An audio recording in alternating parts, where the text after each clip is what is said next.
J'ai élaboré des lettres de mission pour les membres du gouvernement. Chaque département ministériel va rendre compte, le moment venu, de l'exécution des missions à lui confiées et les conséquences en seront tirées. Cela en toute responsabilité. Il s'agit de notre devoir sacré de redevabilité envers le peuple nigérien. En tout état de cause, à un moment ou à un autre, chacun rendra compte de ses actes devant le peuple, devant l'histoire et devant le Créateur. C'est aussi vrai pour les gouvernants que pour les agents publics, les pères de famille et chaque citoyen. Fin de citation. Général de brigade Abdrahman Chani, président du Conseil national pour la sauvegarde de la patrie CNSP, chef de l'État. Message à la nation à l'occasion du 66e anniversaire de la proclamation de la République, 18 décembre 2024.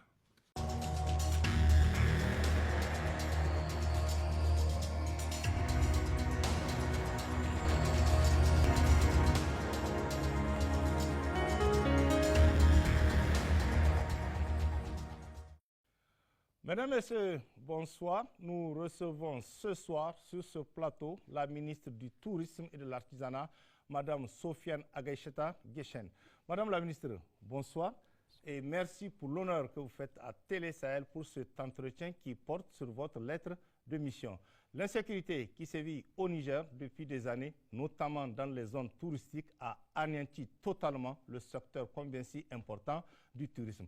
Alors, question, Madame la ministre, pouvez-vous nous dire très brièvement l'état dans lequel se trouvait le tourisme et l'artisanat avant l'événement du 26 juillet 2023 et quelle est la situation depuis votre arrivée à la tête du ministère? Mais avant, Madame la ministre, on tient à vous remercier pour ces belles tenues qui sont offertes par le SAFEM et on voit bien que vos services, en tout cas, s'intéressent à la promotion de l'artisanat et des produits locaux au Niger. Merci. Et je vous en prie, les tenues vous vont à merveille. Merci. Tout d'abord, bonsoir M. Abdoulaye, bonsoir Ousmane. Et je voudrais d'abord exprimer l'immense plaisir que j'ai de me retrouver ici sur ce plateau pour vous enquérir de la vie du ministère de l'Artisanat et du Tourisme depuis ma prise de fonction, conformément à la lettre de mission à nous confier par le président du Conseil national pour la sauvegarde de la patrie, chef de l'État, le général de brigade Abdrahman Chani.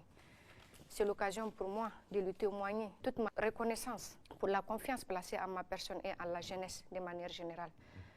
Je voudrais également remercier le Premier ministre, ministre de l'Économie et des Finances, avec qui nous entretenons de très bonnes relations de collaboration. Je voudrais également remercier la radio-télévision Niger et toute la presse nationale qui, durant toutes nos activités, nous ont accompagnés avec professionnalisme. Je voudrais non plus pas oublier nos forces de défense et de sécurité pour qui j'ai une pensée très forte. Je voudrais naturellement pas oublier mes collaborateurs du secteur de l'artisanat et du tourisme et tous les acteurs qui interviennent dans les domaines. Avant de vous parler de la situation des secteurs avant le 26 juillet, je voudrais rappeler le contexte sécuritaire dans lequel se trouvait le Sahel en général, qui au-delà du secteur de l'artisanat et du tourisme, il faut le rappeler, a impacté l'ensemble de l'économie de la sous-région. D'accord. Les secteurs de l'artisanat comme celui du tourisme rencontraient des difficultés quant au faible afflux de touristes internationaux et également la faiblesse de la consommation des produits locaux. Donc au niveau du ministère, il s'agissait pour nous, dès le départ, de mettre un moyen d'accompagnement efficace pour permettre aux artisans de pouvoir écouler leurs produits. Madame la ministre, pouvez-vous nous dire quels sont les grands défis auxquels sont confrontés le tourisme et l'artisanat et qu'envisagez-vous pour les relever? Il faut rappeler que les défis ils sont multiples. Et ils ne sont pas seulement au niveau de l'artisanat, il y en a également au niveau du tourisme. Parmi ces défis, il faut savoir que plusieurs actions ont été menées. La première visait à faire en sorte qu'il y ait l'amélioration de la compétitivité des produits artisanaux. Et nous avons défini des mesures à faciliter les formalités pour la destination Niger. Nous avons également fait la promotion des initiatives qui viseraient à faire développer le tourisme intérieur. Nous avons également mis en place un cadre approprié de mesure des résultats et d'appréciation de la performance des actions du ministère. Je voudrais évoquer chaque défi et aussi ce que nous avons mis en œuvre afin de pouvoir relever les défis. Dans le domaine de l'artisanat, il faut rappeler que la Chambre des métiers de l'artisanat est la plus haute instance de représentation des artisans. Elle est l'interface entre le pouvoir public et les artisans. Et à la différence des autres organisations professionnelles des artisans, à savoir les coopératives, les associations, les fédérations, la CEMANI, quant à elle, est un établissement à caractère professionnel et qui a été créé par une loi et dont les statuts ont été adoptés par décret. Je voudrais rappeler qu'avant le 26 juillet, cette institution n'était plus opérationnelle, du fait que les membres de circonscriptions régionales, nationales, n'étaient plus opérationnels puisqu'ils étaient en fin de mandat. Donc pour un début, il nous fallait rapidement pallier à ces problèmes. Et pour cela, le ministère a accompagné la Chambre des métiers dans le cadre de l'enregistrement des artisans au registre des métiers, au répertoire des entreprises artisanales conformément au code communautaire de l'UEMOA. Par ailleurs, il faut le rappeler, comme je viens de le citer, la Chambre n'était plus opérationnelle. Il fallait donc enclencher un processus de renouvellement des instances consulaires, régionales et nationales de la Chambre des métiers. Et si tout se passe comme prévu, nous disposerons dans le plus bref délai d'une instance qui est vraiment en règle, conformément à la réglementation. On peut citer par ailleurs d'autres défis, à savoir celui des besoins en renforcement des capacités techniques et managériales des artisans, du fait que la majorité d'entre eux étaient formés sur l'État. Par là, il faut entendre que très souvent, si nous prenons le cas des menuisiers, c'est des jeunes qui sont autour, que l'artisan arrive à former, mais pas de manière ordonnée. Ils observent juste et apprennent. Donc, il nous fallait vraiment trouver un cadre adéquat pour pouvoir former les artisans de manière à ce que la formation puisse se tenir très bien. Donc, pour pallier à ces besoins, nous avons entrepris des actions à travers l'organisation de formation au profit de 153 artisans. Nous avons 25 artisans que nous avons formés au niveau de la région de Tillabéri en transformation agroalimentaire et en gestion des micro-entreprises. Nous avons également au niveau de la région de Difa 25 artisans que nous avons formés en cosmétique et également en gestion des micro-entreprises. Nous avons également formé 6 artisans en couture traditionnelle et 1 en diagnostic automobile au Maroc dans le cadre de notre partenariat avec l'Organisation du développement de l'artisanat et la Chambre des métiers de Rabat. Nous avons également, en marge de la 13e édition du SAFEM, formé 51 artisans dans les normes de production, de qualité et de marketing de la propriété intellectuelle. Nous avons également formé 25 artisans venus de toutes les régions durant les SAFEM sur le marketing digital. 20 artisans également ont bénéficié d'une formation au niveau de la commune d'Ingal en vannerie et en gestion commerciale. Et nous pouvons citer également comme défi le besoin en infrastructure et en équipement dans certaines localités et à forte concentration d'artisans. À ce niveau, nous avons entrepris la mise à disposition de 3 centres artisanaux dans la région de Tillabéri, à Lossa, Saï et Baleyara. L'installation des artisans figure vraiment dans les perspectives immédiates du ministère. Nous avons également l'équipement du village artisanal de Tillabéri en matériel informatique et également en matériel de menuiserie. Ensuite, ce qu'il faut rappeler, c'est que les artisans étaient confrontés surtout à la difficulté de pouvoir écouler leurs produits, que ce soit au niveau du marché national ou bien international. Et vraiment, la réponse par rapport à ces défis s'est traduite par les actions de promotion que nous avons initiées au niveau de mon ministère sur les 2 plans. Nous avons le plan national et le plan international. Au niveau du plan national, nous pouvons citer la 31e édition que nous avons organisée à Boubon pour la célébration de la journée de l'artisanat qui a été instituée depuis 1992. Nous avons également assisté les artisans durant la 44e et 45e édition du Sabre national où nous avons organisé des foires d'exposition qui ont vraiment permis aux artisans de pouvoir écouler leurs produits. Entre autres, nous avons également les salons nigériens des meubles que nous avons couplés à l'organisation de la 13e édition du SAFEM qui a permis aux Nigériens de découvrir les talents des artisans. Si vous vous rappelez, nous avons participé à la confection des lits d'hôpitaux, des tables de classe. Vraiment, c'était l'objectif pour nous, en fait, de montrer que les menuisiers nigériens ont un savoir-faire qu'ils doivent partager et c'était l'occasion parfaite pour nous de pouvoir montrer ces atouts. Au plan international, ce que le ministère a entrepris, c'était surtout d'accompagner les artisans dans le cadre de leur déplacement pour leur faciliter encore une fois le plus l'écoulement de leurs produits. Parmi ces événements de promotion, nous pouvons citer la 3e édition du marché international de l'artisanat du Togo Miato. Nous avons le salon artisanal qui est internationale d'Algérie. Nous avons la première édition de la semaine commerciale du Mali, c'est comment. Nous avons la 9e édition du textile africain CITA qui s'est tenue en République de Guinée. La 21e édition de la semaine de Bobo Dioulasso au Burkina Faso. Nous avons également la foire internationale de Sarajkoud en Inde. Il faut rappeler encore une fois de plus où le Niger a montré son savoir-faire, c'était surtout à la 17e édition du Salon international de l'artisanat de Ouagadougou, Siao, où le Niger a positivement marqué sa présence et où nous avons gagné 4 prix. Et il faut les rappeler, la ministre qui a conduit la mission a été décorée par les titres les plus honorifiques au Burkina Faso. Toujours parlant des défis, comme je viens d'en évoquer pour le secteur de l'artisanat, il n'en manque pas point pour le tourisme. Et parmi ces grands défis, je dois commencer par dire qu'avant le 26 juillet, il faut le rappeler, au niveau du secteur du tourisme, le secteur ne disposait pas d'un texte de politique nationale. Et cela a eu comme conséquence la marginalisation de ces secteurs dans les programmes prioritaires du gouvernement. Donc pour ce faire, vraiment des dispositions ont été prises en relation avec les institutions concernées pour l'élaboration de ce document de politique sectorielle. Nous avons relevé également l'insuffisance des données statistiques. Parce qu'aujourd'hui, il faut le rappeler, le plus difficile, je dirais, au niveau du secteur du tourisme, c'est de pouvoir dire comment évaluer l'impact économique du secteur. Cette faiblesse a constitué à la fois un handicap pour une meilleure appréciation de l'apport du tourisme à l'économie nationale et également pour la recherche de financement. Et pour remédier à ces problèmes, nos services sont en relation avec l'Institut national des statistiques pour la mise en œuvre des dispositions prises à cet effet. Comme pour l'artisanat, j'ai à les citer, les difficultés aussi se sentaient dans les besoins en renforcement des capacités.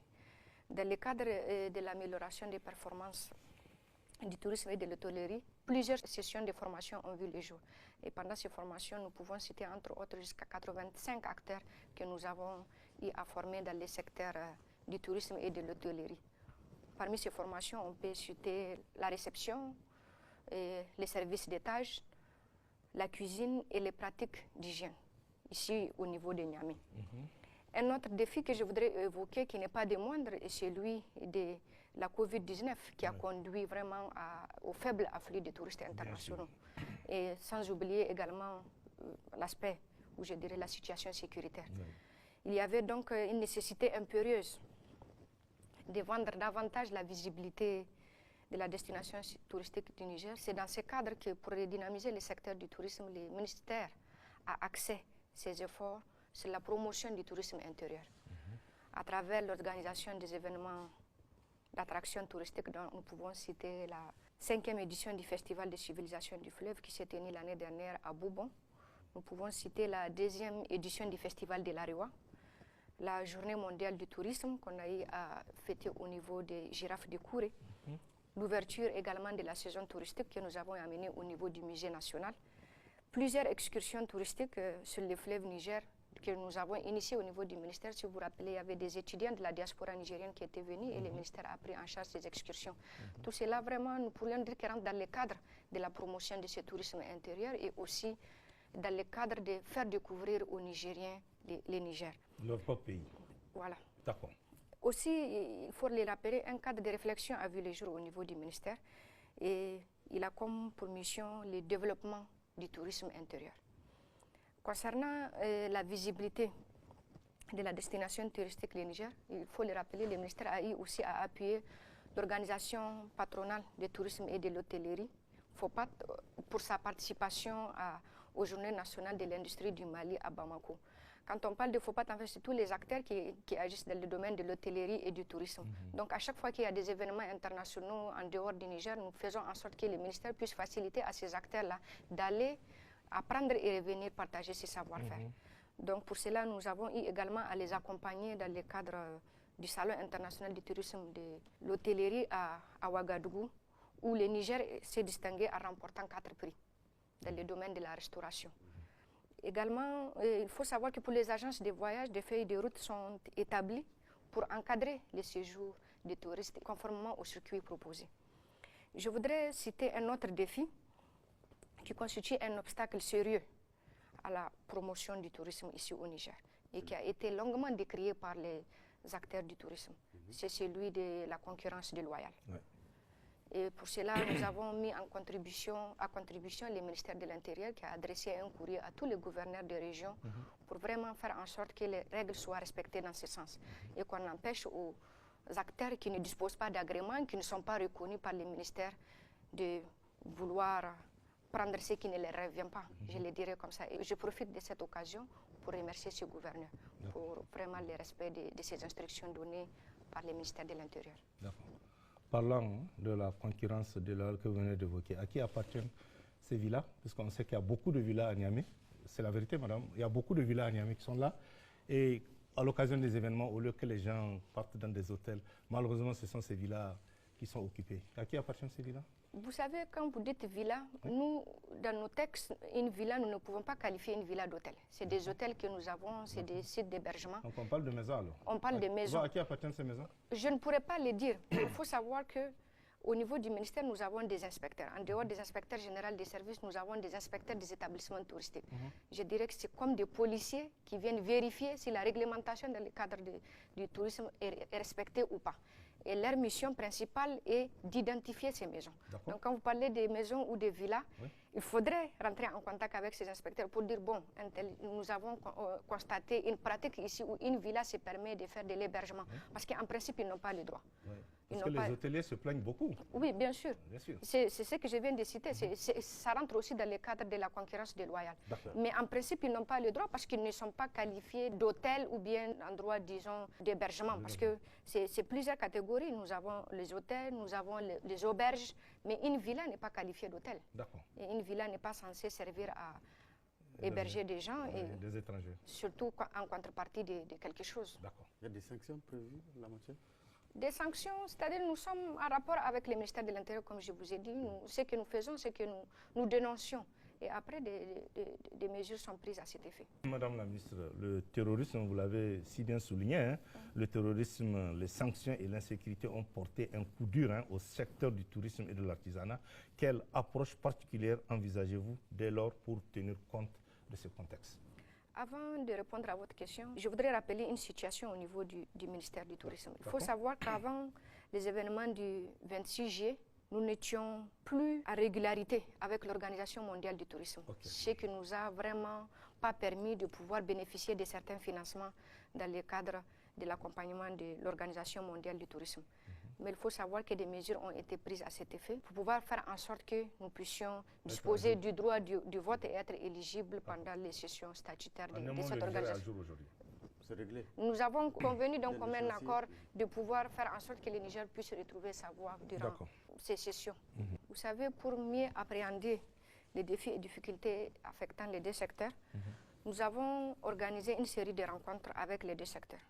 En 2024, pendant le mois de septembre et d'octobre, nous avons consacré chaque mercredi pendant 2 mois à des rencontres d'échange. Il faut savoir qu'à la suite de ces entretiens, un document a vu le jour que nous avons soumis à l'appréciation du Premier ministre et qui a bien voulu également accorder une audience à ces acteurs afin de discuter des difficultés auxquelles ils faisaient face. Et je tiens vraiment à remercier le Premier ministre qui avait pris la peine de poser des questions pour chaque fêtière, les agences de voyage, les hôtels, tous les soucis qu'ils avaient, même avec la Direction générale des impôts, pour vraiment trouver un moyen pour pallier à toutes ces difficultés auxquelles ils faisaient face. Et je dois rappeler que les événements du 26 juillet nous ont également permis de pouvoir évaluer notre dépendance vis-à-vis de l'extérieur et d'envisager également des mesures d'atténuation. Face à ces menaces, nous avons mis en place des stratégies de contournement. Il s'agit pour nous de promouvoir les marchés intérieurs.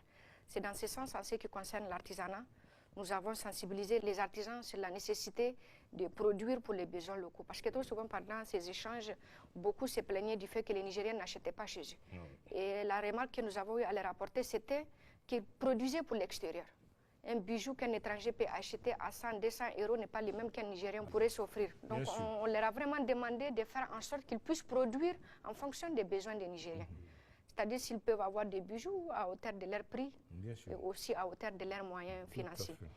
De même, pour promouvoir le tourisme intérieur, nous avons eu à amener les acteurs à être sensibilisés sur les secteurs et également à adapter leur offre des services aux réalités économiques de la clientèle. Parce qu'aujourd'hui, c'est vrai qu'il y a des cadres qui partent en mission, mais très souvent, si l'hôtel est cher, il n'est pas possible pour les fonctionnaires de pouvoir prendre tous ces frais de mission et de pouvoir les mettre dans un établissement touristique. Donc pour cela, nous avons demandé aux acteurs de vraiment adapter leur offre en fonction du portefeuille des Nigériens. Je voudrais également rappeler que nous avons le droit d'assurer la survie des entreprises qui ont choisi d'investir dans les deux secteurs. À défaut des touristes internationaux, nous devons inciter les Nigériens à fréquenter, comme je viens de le dire, les établissements de tourisme pendant leur voyage, en vacances ou en mission. Pour cela, nous encourageons fortement, comme je viens de le citer, vraiment les investisseurs dans les secteurs à développer une offre adaptée au portefeuille des Nigériens. Nous encourageons également les Nigériens à découvrir les pays à travers les programmes que nous avons initiés au niveau du ministère, à savoir Mon pays, ma destination préférée, et à la découverte de nos villes. C'est aussi dans ce cadre que nous organisons des festivals dans les régions du Niger, c'est surtout pour mettre en lumière les richesses culturelles et les merveilles touristiques locales, comme cité précédemment.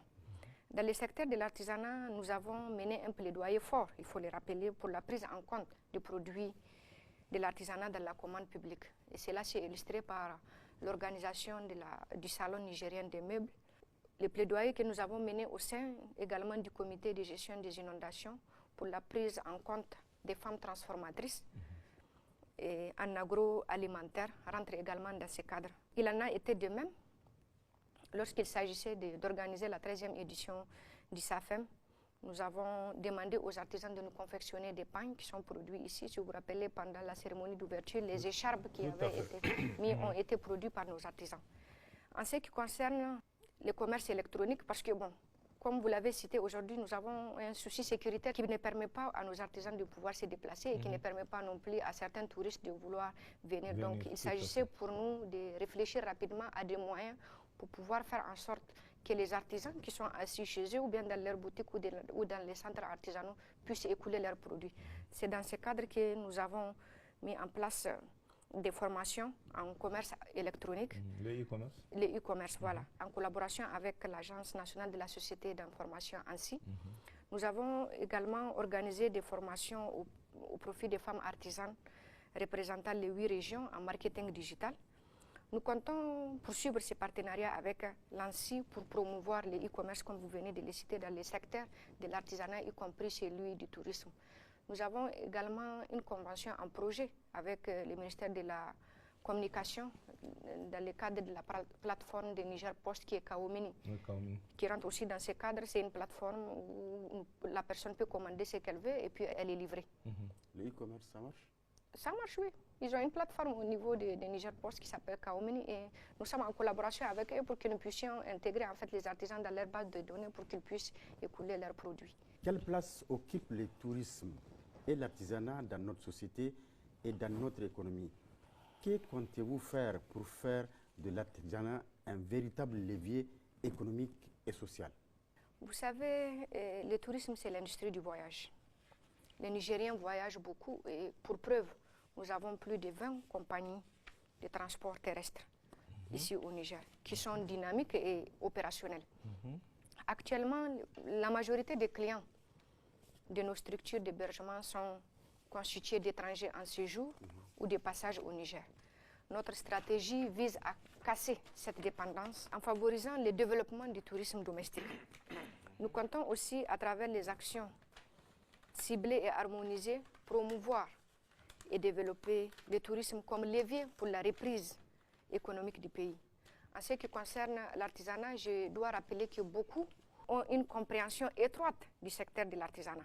Pour eux, les activités de l'artisanat se limitent à l'artisanat d'art, à savoir la bijouterie, la maroquinerie, alors que dans sa dimension large, l'artisanat englobe des activités de production, artisanat utilitaire telles que la confection de meubles, des ustensiles de cuisine. Nous avons la transformation agroalimentaire, les divers services, et petits transports urbains, la plomberie, l'électricité dans le cadre des BTP, également la petite restauration. Il faut savoir que le secteur est organisé en 8 branches d'activité qui sont réparties en 291 métiers. C'est dire qu'aujourd'hui, il serait difficile de ne pas compter un artisan dans une famille nigérienne. Un recensement d'ailleurs dans ce cadre est prévu pour montrer le taux très élevé des artisans au Niger. Notre action vraiment vise à ce qu'on montre la place réelle de l'artisanat et qui transcende les clichés habituels. La dernière édition du SAFEM a été un succès. Comment pérenniser cette manifestation et beaucoup d'autres organisées par votre ministère? Merci, M. Abdoulaye. D'ailleurs, je me réjouis que vous dites que c'est une réussite. Et je suis heureuse de constater que vous appréciez à juste titre que les efforts sont fournis pour assurer ce succès. C'est l'occasion pour moi ici de saluer la collaboration qui a prévalu dans l'organisation de cette édition entre mon département ministériel et l'Agence nationale de l'économie des conférences et également l'Agence nationale de la société d'information et certaines institutions de l'État dont l'implication était d'une grande importance. Je voudrais également saluer les efforts de toutes les sociétés d'État et les partenaires également internationaux qui ont conséquemment sponsorisé et accompagné cette édition dans un contexte de la Boussani Zanchan-Kassani. Oui, tout à fait. Je dois ici rappeler qu'un autre facteur qui est d'ailleurs très important a contribué à cette réussite. Il s'agit de notre participation au Salon international de l'artisanat de Ouagadougou. Il faut rappeler que c'est cela qui nous a permis de mener un plaidoyer fort autour de toutes les délégations présentes pour les inviter au SAFEM. Je profite également de cette occasion pour réitérer mes remerciements au nom de tous les artisans au président du Conseil national pour la sauvegarde de la patrie, chef de l'État, le général de brigade Abdourahmane Tchani, qui a demandé à ce qu'un avion soit mis à notre disposition pour nous transporter jusqu'au Burkina. Il faut savoir que l'avion a eu à transporter 100 personnes, donc 85 artisans, 15 personnels d'encadrement. Et durant cette mission, la délégation nigérienne à cette occasion, il faut le dire, ils nous ont déclaré un chiffre d'affaires de 160 millions de francs CFA. En réponse à notre participation au CIAO, il faut le rappeler, le Burkina Faso a également affrété des avions pour venir participer au SAFEM. Nous pouvions dire que les pays de l'AES ainsi que Togo ont aussi contribué à la réussite du SAFEM. Je dois rappeler que cette 13e édition du Salon de l'artisanat pour la femme a enregistré la participation de 14 pays, et 1850 exposants et 125 000 visiteurs. Le chiffre d'affaires déclaré par les artisans s'élève à 1,122 356 465 francs CFA. Nous pouvons citer aussi plusieurs innovations dans le cadre de cette édition, telles que la disposition de 2 grands pavillons, parce que d'habitude, les SAFEM, c'était seulement les pavillons du palais du 29 juillet. Cette année, nous avons initié en ajoutant le palais des académies des arts pour l'organisation. Et également, nous avons couplé cette édition à la tenue du Salon nigérien des meubles. Avant de terminer sur ce propos, je voudrais remercier l'effort des membres du CNSP et du gouvernement qui ont contribué au rehaussement, ou bien je dirais de l'accroissement des recettes des artisans à travers les bons d'achat que nous avons initiés. Ils ont tous payé? Oui. C'est sûr? D'accord, merci. Nous sommes dans la confédération de l'AES. Quelles mesures ou politiques mettez-vous en œuvre ou envisagez-vous pour développer le tourisme et l'artisanat, sachant que notre pays dispose d'atouts certains et d'un avantage comparatif certain?